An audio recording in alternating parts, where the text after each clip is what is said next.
지금 제가 오늘 제목을 국민들 모르는 사이 공산통일 앞에 놓인 대한민국이라는 주제를 좀 잡아봤습니다. 여러분들께서는 이미 사상 분야를 이해를 하시는 분들이 참 많이 있습니다만 우리가 한 번 더 정리를 해야 될 필요가 있다 싶어서 제가 말씀을 드리려고 합니다. 첫째는 제가요 3가지를 오늘 말씀드리려고 하는데요. 첫째는 우리 지금 공산통일 앞에 놓여 있게 된 이유를 하나는 첫째는 북한의 대남 공작이 어떻게 대한민국 정권 장악하는 쪽으로 이렇게 작동이 됐는가 하는 부분 하나고요. 두 번째는 문재인 정권과 더불어민주당 정권이 대한민국을 어떻게 체제를 바꾸어 왔는지 그 중요한 포인트를 좀 제가 말씀을 드리려고 하고요. 세 번째는 지금 이들이 체제를 바꾸고 하는 어떤 중요한 수단으로 지금 마을을 장악하는 방법을 사용하고 있다는 점 3가지를 말씀드리겠습니다. 자, 그래서요, 지금 우선 먼저는 북한이 대남 공작을 통해서 대한민국을 접수하려고 한 시도가 이게 어제 오늘 일이 절대로 아닙니다. 그래서 중요한 내용들을 제가 말씀을 좀 드리게 보겠습니다. 북한의 손안에 놀아나는 대한민국이라고 약간 야하게 붙여봤습니다. 지금 지금 이 내용은요, 2013년도 9월 2일 노컷뉴스에 나온 기사 내용입니다. 뭐라고 되어 있냐 하면 군자산의 약속, 그리고 이석기 사진을 걸어놓고 그 다음에 야권연대 실현될 뻔 이런 내용으로 되어 있습니다. 이게 무슨 내용인가 이게 굉장히 중요한 함축된 의미가 있습니다. 그래서 제가 이제 이것을 설명을 드릴 텐데요. 우선은 자, 군자산의 약속이 뭐지? 제가 보니까 2001년도 9월 달에 군자산의 약속이 일어났습니다. 충북 괴산에 가면 군자산이라는 산이 있고 거기에 보람원 수련원이라고 있는데 거기서 우리나라의 전국연합이라고 주사파의 전선체인 전국연합 대표자들이 한 700여 명이 모였습니다. 거기서 중요한 결의를 했죠. 그런데 사실은 거기서 뭐가 결의가 됐느냐 하면은 가칭 주제가요 3년의 계획 10년의 전망. 그게 무슨 의미냐 하면요 자기들끼리는 그렇습니다. 3년 내에 광범위한 대중조직화를 통해 민족민주정당 건설로 10년 내에 자주적 민주정부 및 연방제 통일조국을 건설하겠다. 그러니까 적화통일을 하겠다는 거죠. 10년 내에. 자, 그런데요, 이거를 좀 설명을 좀 해드리면 핵심은 이렇습니다. 주사파들이 정당을 창설하지는 않았어요. 그런데 이제 그 전해 2001년도에 만들어진 민노당 내로 이제는 주사파들이 본격 정당으로 진입하겠다. 그래서 이 민노당을 당권을 장악해서 3년 안에 당권 장악해서 그 정당을 발전시킨 후 10년 내에 정권을 차지하겠다. 10년 내에 정권을 차지하겠다는 그 뜻은 2012년 대선에서 정권을 쟁취하겠다는 뜻입니다. 제가 그 상황을 봤을 때 웃긴다. 아니, 민노당으로 들어가서 3년 내에 당권 장악하는 건 이해하지만 그 정당, 국회의원 한 명도 없는 이 신생정당을 가지고 10년 내에 국민들의 표를 통해서 정권 잡는 게 가능할까? 저는 그렇게 생각했습니다. 그런데 10년 뒤에 2012년 대선을 보면서 얼마나 제가 놀랐는지 모릅니다. 진짜 실현될 뻔했다는 이 기사의 말이 정확히 맞는 말이기 때문에 제가 그게 어떻게 돼서 그리 됐는지를 제가 설명을 해드리도록 하겠습니다. 여러분들이 간첩단 사건은 잘 아십니다. 2006년도 10월 달에 있었던 1심의 간첩 사건. 김승규 국정원장이 조사를 해가지고 이거를 이제 그나마 한 5명이라도 이렇게 구속시키는 바람에 국민들이 알아서 그렇지, 만약에 몰랐다면 아마 지금은 대한민국은 적화 상태에 들어갔을 거라고 봅니다. 그런데 그 1심의 사건, 그 다음에 2011년도 8월 달에 있었던 인천 중심으로 활동하던 간첩단이 적발된 왕재산 간첩단 사건, 그 다음에 작년 2011년도 7월 달에 적발되었던 충북 동지의 간첩 사건, 이 세 개의 중요한 간첩 사건의 공통점이 뭘까요? 뭐냐? 이석기입니다. 이석기가 주도하는 경기동부연합이 여기에 핵심이, 이 간첩 사건의 핵심 주제라는 겁니다. 도대체 이게 무슨 일인가 하면, 제가 간단하게 우선은 결론부터 말씀드리면요, 1심의 간첩 사건이라 하면 북한의 대남 공작기관이 남한 내에 정권을 장악하기 위해서 일단 민노당 내의 주사파 세력 중 가장 북한이 믿는 이석기가 주도하는 경기동부연합으로 하여금 당권을 장악하도록 공작하다가 들통난 사건이 1심의 사건입니다.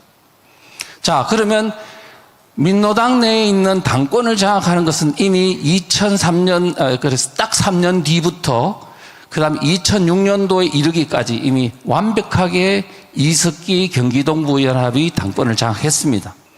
자, 그리고 나서 그 다음에 세월이 흘러서 2011년도 8월 달에 있었던 왕재산 간첩단 사건은 여러 가지 공작이 있었겠지만 그 중에서 선거와 관련된 부분을 추출해서 보면 핵심은 뭐냐?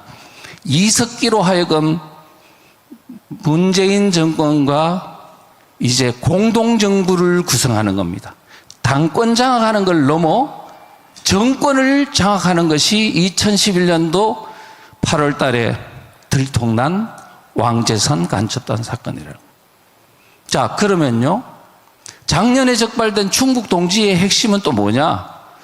이것은 약간 좀 더 조사가 필요합니다만 제가 추정컨대는 이거는 이석기의 경기동부연합이 이미 민주당 내로 다 들어갔습니다. 곳곳에 다 퍼져 있습니다. 그래서 이재명을 이미 대통령 후보를 북한으로 하여금 선임되도록 지원하고 또 그것을 밀고 해서 이제는 공동정권이 아니고 단독 정권을 장악하는 것이 하다가 지금 들통난 사건이 충북 동지의 사건이 아닌가 이렇게 생각합니다. 그러니까 결론적으로 다시 종합해보면 북한의 정권을 장악하려고 하는 이 시도는 지금 이석기가 9년 동안 교도소에 있었기 때문에 그 사람은 잊혀진 인물이라고 잘못 착각하시면 안 된다. 지금은 이제 용인 성남 지역에서만 영향력을 행사하는 게 아니고 이제는 대한민국 전역을 장악하고 있다는 사실을 절대로 간과해서는 안 된다는 말씀을 드리겠습니다. 자, 그래서요, 이제 구체적으로 다시 보면요, 1심의 사건에 어떤 드러난 그 수사 자료들을 보면 잘 나와 있습니다. 잘 나와 있는데 어떤 내용이 되어 있냐면 당대표는, 여러분 아시죠? 300명의 어떤 민노당에 있는 명단을 북한에 보내고 100만 페이지나 되는 자료를 북한에 보내서 북한의 대남 공작 기관이 이제 그때부터는 민노당을 당직자를 선임하는 것부터 모든 것을 컨트롤하는, 리모트 컨트롤하는 그런 식으로 운영이 됐습니다. 당대표는 누구 시켜라, 사무총장은 누구 시켜라, 북한의 접촉 창구는 누구로 해라, 대부분 다 이석기가 주도하는 경기동부연합 구성원들로 하여금 당권을 장악하도록 다 했습니다. 그 다음에 서울시당에는 어떻게 장악해라 이런 것도 다 지정을 내렸습니다. 그대로 실현이 됐습니다. 자, 그러다가 결국 이제 여러 가지 문제 때문에 이게 우여곡절이 있었습니다만, 자, 그 다음 왕재산 간접단 사건을 보십시오. 어떻게 되어 있냐 하면 두 가지 전략으로 북한에서 지령을 내렸습니다. 하나는 진보 대 연합 전술, 하나는 반보수 대 연합 전술, 두 개입니다. 하나는 민노당이 이제 진보신당과 갈라져 있었기 때문에 4명의 국회의원으로는 절대로 정권을 못 잡는다. 그래서 이제는 좀 더 큰 진보정당을 만들어라. 그래서 북한의 지령사항은 민노당을 중심으로 진보대 통합정당을 구성하라 하는 것이 지령입니다. 1차 지령. 그래서 그 다음에는 10월 이내에는 대통합진보당을 완성하라. 그래서 결국은요 12월 달에 완성했습니다. 통합진보당으로 완성됐습니다. 그 다음에는 또 무슨 지령이 있었냐면, 자, 통진당을 만들었으면 그 다음 민주당과 야권연대하라는 지령입니다. 그렇게 해서 했는데 그 지령사항이 국정원의 수사국에 의해 가지고 이게 사전에 들통이 나버렸어요. 왕재산 사건 때문에. 그랬는데 국민들이 그 지령사항이 무슨 뜻인지도 모르고 까마득히 아무 일이 없는 양 대선은 진행됐습니다. 그대로요. 어떻게 됐냐 한번 볼까요? 자, 총선 한 달 전에 2012년도 4월 달이 총선이었는데 3월 달에 국회 식당에서 통진당 이정희 대표와 민주당 한명숙 대표가 조용한 가운데 야권연대 결성식을 했습니다. 자, 그렇게 됐죠. 결성하고 나서 그 뒤에 뭐 백낙청이나 이런 사람들이 다 있는 거는 이미 사진에 보시는 바와 같습니다. 자, 그런데 4월 달에 총선을 후보 단일화를 해가지고 해보니까 통진당이 어떤 결과를 얻었냐 하니까 국회의원은 13석을 얻었고요. 국민 지지율은 10.3%를 얻었고 득표율은 220만 표를 얻었습니다. 자, 10.3% 정도 되면요. 이제 통진당이 국민들로부터 그 정도 얻은 상황에서 민주당은 문재인을 대표 후보로 하는 민주당하고 이제 단일 후보를 내세워가지고 문재인 대표 후보를 세워가지고 이제 공동정부를 구성한다고 하면 대선에서 이거는 필승입니다, 필승. 저는 그래서 그때 이제 대한민국은 바야흐로 60년의 역사를 이제 끝으로 자유민주주의 체제는 무너지는구나 이렇게 생각했는데 저는 그래서 살고 싶지가 않았습니다, 그때는. 그런데 대한민국 국민들은 공무원들도 국민들도 모두가 아무런 문제가 없는 양 생각하고 있더라고요. 그런데 저는 이렇게 끝나는구나 싶었더니 통진당 내분 사태가 일어나가지고요. 부정선거 이석기가 하도 부정을 많이 해가지고 그래서 내분 사태가 일어나서 5명이 구속되고 이런 사건이 있었죠.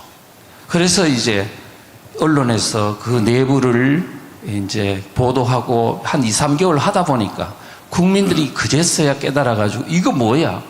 민노당하고 똑같은 거야? 이제 이때서 사람들은 정신을 차리기 시작했어요. 그래서 10%에 이르던 통진당 지지율이 점점점 떨어져서 2, 3%까지 이르니까 민주당이 드디어 야권연대를 깨더라고요. 그리고 문재인 후보 단독으로 출마를 했습니다. 그랬는데도 불구하고 2012년 12월에 있었던 대통령 선거는 어떻게 됐냐. 오전에요. 문재인 후보가 박근혜 후보보다 이겼다는 거예요. 2%. 그래가지고 오후에 놀란 그 많은 그 어르신네들이 지팡이 짚고 나와가지고 결국은 거기서 골든 크로스 일어나서 겨우 역전해가지고 박근혜 대통령이 후보가 됐다 이거예요. 자, 그러면 지금 얼마나 위험한 상황이 북한의 대남 공작에서 이루어졌다는 걸 알았더라면 이게 내 힘으로 된 게 아니라는 걸 생각하고 국민들이 모두 정신을 차렸어야 되는데 선거의 여왕이라는 그런 능력 때문에 된 줄 알고 모든 게 정상작동을 하다 보니까 결국은 2016년도 12월에 탄핵 소추라는 이런 어마어마한 역사가 그죠? 대한민국이 폭풍 속으로 들어가게 됐죠. 결국은 이거는 박근혜 대통령 혼자의 잘못이라기보다는 우리 국민 모두의 사상에 대한 몰지각한 미각성, 그다음 북한의 어떤 대남 공작에 대한 실상을 모른 데 대해서부터 나왔다. 이렇게 이제 생각합니다. 자, 그 정도로 하고 충북 동지에도 보니까 이랬네요. 이거 2012년 대선과 관련된 거를 북한에다가 요청을 했어요. 뭐라고 했냐면, 그러니까 저작년이죠. 7월 18일 날 이 문화교류국으로 무슨 어떤 통지문을 보냈는데 이렇게 보냈어요. 이 지사가 민주개혁 세력의 대선 후보가 되도록 본사에서 적극 조치를 취해달라. 아니, 이재명 후보를 대통령 후보가 되도록 지원해달라고 북한에다가 지금 보냈어요. 그 다음에 북한에서는 또 뭐가 있냐 하면은 반응이 왔어. 답장이 왔어요. 이렇게 왔네요. 이재명이 대선 후보로 나서지만 아직 넘어야 될 산이 많다고 본다. 그가 당선되면 회사에서 바라는 통일 대통령이 될 수 있겠는가 하는 문제도 아직은 결론 내리기 어려울 것 같다라고 했어요. 그런데 나중에 후보가 된 걸 보면 분명히 뭔가 여기에는 이미 북한의 나름 어떤 결정이 있었다, 이렇게 생각이 됩니다. 자, 이런 걸 볼 때, 아, 이게 우리 지금 대한민국의 정치판이 북한의 대남 공작 손바닥 안에서 지금 놀고 있다는 사실을 우리 국민들이 다 각성해야 된다는 겁니다. 자, 그 다음 두 번째는 더불어민주당이 어떤 나라를 만들려고 했나 하는 문제를 우리가 꼭 살펴봐야 하는데요. 여기서 반드시 알아봐야 될 거는 그들 2018년도 3월 달에 더불어민주당이 헌법 개정 초안을 만들었는데 우리 일반 국민들은 거기에 대해서 관심이 없어요. 그런데 저는 유심하게 봅니다. 왜? 비록 그게 기독교 세력에 의해 가지고 저지는 됐지만 그들이 어떤 나라를 만들려고 했는가에 관해서 그 속에 답이 다 있기 때문입니다. 자, 내용을 한번 볼게요. 다 치우고요. 몇 개만 딱 보겠습니다. 자유민주적 지본질서라는 말 속에 자유자를 뺐다가 3시간 만에 반발이 있으니까 다시 넣기도 했습니다. 아, 자유를 빼려고 하는구나. 그 다음에 두 번째는 기본권 향유 주체를 지금까지는 모든 기본권의 향유 주체는 국민이라고 되어 있습니다. 이거를 국민을 사람으로 바꿨습니다. 사람으로 바꾸면 어떤 일이 벌어지냐. 이제 중국인도 이슬람인도 이제는 외국인도 다 기본권을 향유할 수 있게 되는 이상한 헌법이 되는 거죠. 왜 그럴까 계속 고민을 했는데 나중에서야 알게 됐습니다. 주민자치기본법을 딱 보니까 이제 대한민국의 읍면동 하부 마을 속으로 외국인과 조선족 같은 대거 중국인들이 공산주의, 사회주의 사상을 가진 사람들을 읍면동 마을로 다 퍼뜨리려고 하는 시도들이 이제 그거를 보는 순간, 아, 헌법 안에 왜 국민을 사람으로 넣으려고 했는지를 알게 됐습니다. 결국 대한민국의 하부 구조를 바꾸려고 하는 아주 음흉한 시도가 헌법 초안 안에 다 있었다는 겁니다. 자, 그 다음에 또 하나는요, 근로자를 노동자로 바꿨습니다. 근로자는 자유민주주의 체제의 시장경제 체제의 용어라면 노동자는 뭐냐면 그겁니다. 바로 마르크스적 용어죠. 그 다음에 양심의 자유를 사상의 자유로 바꿨더라고요.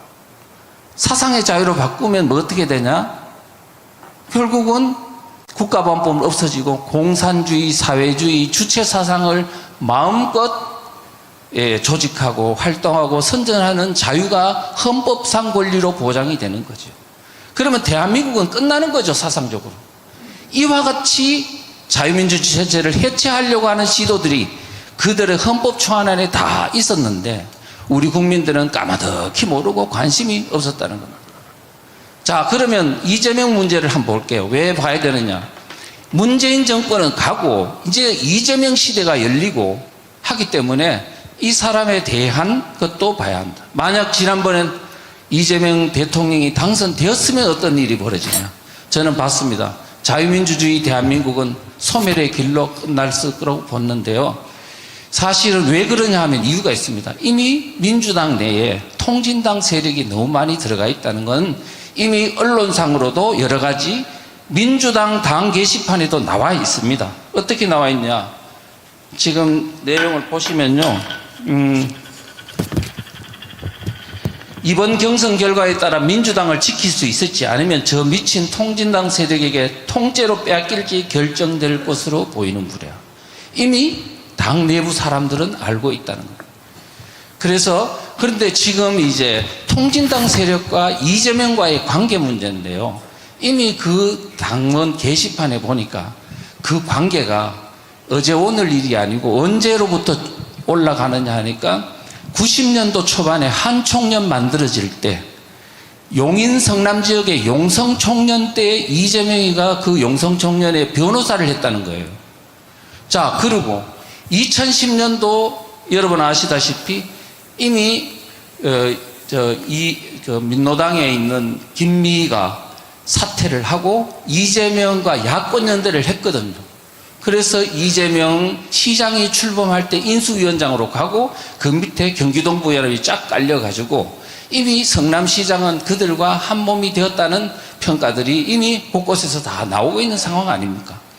자, 이런 것을 볼 때 이게 보통 심각한 문제가 아니다는 걸 알고 그 다음에 이재명이 꿈꾸는 나라는 어떠냐 그 본인의 사상관도 한번 볼 필요가 있다는 거예요. 제가 박근혜 탄핵 그 즈음에 2017년도 1월 20일 날 발간된 이재명의 저서 대한민국 혁명하라는 책을 제가 입수를 해서 분석을 해봤습니다. 한 대여섯 번은 본 것 같아요. 과연 그의 머릿속에는 어떤 나라를 만들려고 하는 건가 그랬더니 그 속에 다 돼 있는 게 이렇습니다. 결국은 너무 많이 나오는 공통어구는 70년의 적폐를 청산해야 한다. 그 다음에 70년간의 쌓인 적폐를 청산하고 새로운 70년을 준비할 때다.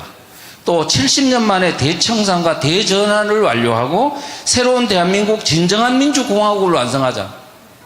그 다음에 본인이 통일 대통령이 되겠다는 의지를 분명히 밝혔습니다. 그래서 볼 때는 이제 그가 대통령이 됐을 때 대한민국이 그냥 멸절하는 게 사상적으로 뭐 사회주의 체제로 간다는 정도가 아니고 아마도 북한의 연방적 통일로 가서 결국은 김정은 체제 안으로 들어가는 그런 결말로 아주 나쁜 결말로 이를 가능성이 있다는 점을 우리가 우려하지 않을 수가 없습니다. 자, 마지막으로 마을로 간 체제 정쟁입니다. 지금 그들이 헌법에 보니까요, 그것도 더불어민주당 1조 3항에 뭘 넣는지 아세요? 이렇게 넣습니다. 대한민국은 지방분권 국가를 지향한다고. 저는 그 말이 무슨 말인지 모르겠더라고요. 1조에다가. 나중에 보니까 지방자치기본법을 만드는 걸 보고서 이 사람들이 지방분권을 가지고 대한민국 체제를 와해하고 새로운 그들의 나라를 체제를 만들려고 하는구나 하는 것을 알 수 있게 됐는데요. 가장 여러 가지 있지만 주민자치기본법의 가장 독소조항은 가짜 주민들을 마을로 대거 들어오게 하는 겁니다. 누가 가짜 주민이냐면 외국인, 재외동포 같은 조선족들을 대거 들어오게 하고요. 그 다음에 그지 읍면동에 소재하고 있는 누구냐면 직장이 있는 사람들을 다 주민으로 활동할 수 있도록 해놨어요. 자, 그렇게 되면 어떻게 되냐면 민노총이 기업체에 민노총이 다 돼 있으니까 민노총의 읍면동 조직이 이제 전국적으로 다 만들어진다는 겁니다. 자, 맞지 않습니까? 정교조 조직도 만들어지고요. 자, 그래 되면 민노총에 대해서 알아봐야 되겠죠. 민노총은 지금 뭐냐면 위원장이 양경수인데 이 사람이 누구냐 하면요, 바로 이석기가 주도하고 있는 경기동부연합 소속이고, 그 다음에 이석기 후배입니다. 용인 외대 용인 캠퍼스 출신이고요. 그 다음에 이석기 석방 경기공동행동 대표를 했습니다. 그래서 이 사람이 지금요, 민노총을 장악하고 있는데 120만 명의 강력한 민노총 조직을 컨트롤하고 있어서 이제 읍면동에 있는 모든 조직을 민노총이 장악한다는 뜻은 이석기가 대한민국의 하부 구조를 장악한다는 뜻이 될 수도 있습니다. 자, 이와 같은 어떤 상황에서 거기다가 그런 상황이 이루어졌고요. 그러면 자, 주민자치에만 문제냐고요. 주민자치에는 결국 목적은 이 사람들이 주민에 대한 그 사람들을 가짜 주민들과 함께 읍면동을 완전히 그들의 공화국으로 만들고, 그 다음에 돈까지 장악해서 그것을 주민들한테 많이 퍼줘가지고 주민들의 마음을 사로잡고 이제는 유권자로서 모든 어떤 그 표심을 자기들이 장악해서 이제들이 영구집권을 하겠다는 의도가 그들 속에 다 있습니다. 그건 베네수엘라 모델을 이미 가져올 때부터 다 그렇게 되어 있는 겁니다. 자, 그래서 그러면 주민자치만 문제냐 하니까 아닙니다. 주민자치에도 마을 좌파 활동가들이 장악하고 옆에 있는 뭐가 있냐면 마을 교육 공동체 권한도 장악합니다. 읍면동별로 모든 교육기관을 자기들이 장악하겠대요. 그 다음에 경제 공동체도 장악하겠답니다. 협동조합, 사회적 기업도 완전히 그들의 경제 생태계를, 먹거리를 장악하고 그걸 통해서 주민들을 자기들의 수중 아래에 넣겠다는 겁니다. 그 다음에 자치경찰제를 통해서 이제 작년 7월부터 자치경찰제가 이미 시행되고 있는데 그들 손아귀에 자치경찰에 4만 몇천 명이 그들의 영향권 아래 들어가 있습니다. 자, 이것을 전부 다 통합해가지고 결국은 대한민국의 하부구조를 만들겠다는 건데, 이렇게 그들의 나와바리에 마을이 장악되면 어떻게 하냐, 그 힘으로 국가 권력을 다 장악하는 게, 입법권도 장악하고 행정 권력도 장악하고 사법 권력까지 장악하겠다는 거예요. 이런 식으로 되기 때문에 우리가 지금 이와 같은 그들의 어떤 체제를 변혁하려는 시도를 우리가 명확하게 알아야 되고요. 자, 그러면 우리가 지금 볼 때 아까 앞에 정광훈 목사님이나 다 말씀을 하셨지만 결국 대한민국의 지금 북한과 북한의 대남 공작, 중국의 공작, 좌파 정권과 정당들의 어떤 체제를 바꾸려는 시도, 민노총 정교조와 이와 같은 것들이 강력하게 있는데, 우리 지금 대한민국의 자유민주 체제를 지켜려는 사람들은 몰라요. 대중들이라. 나는 몰라. 나는 내 세상 살게 바빠. 이렇게 하다 보니까 결국은 체제 수호를 위해서 줄 당기는 선수가 없다는 거죠. 그래서 이와 같은 것들 때문에 우리가 지금 너무 모래알이고 오합지졸이죠. 그래서 지금 최대로 우리가 전투를 하려면 첫째는 뭐가 있어야 되냐면 조직이 있어야 됩니다. 질서정연한 조직이 있어야 하고, 두 번째는 뭐냐면 그 조직원들이 일사불란하게 행동을 통일하게 가능하려면 내비게이션이 동일해야 됩니다.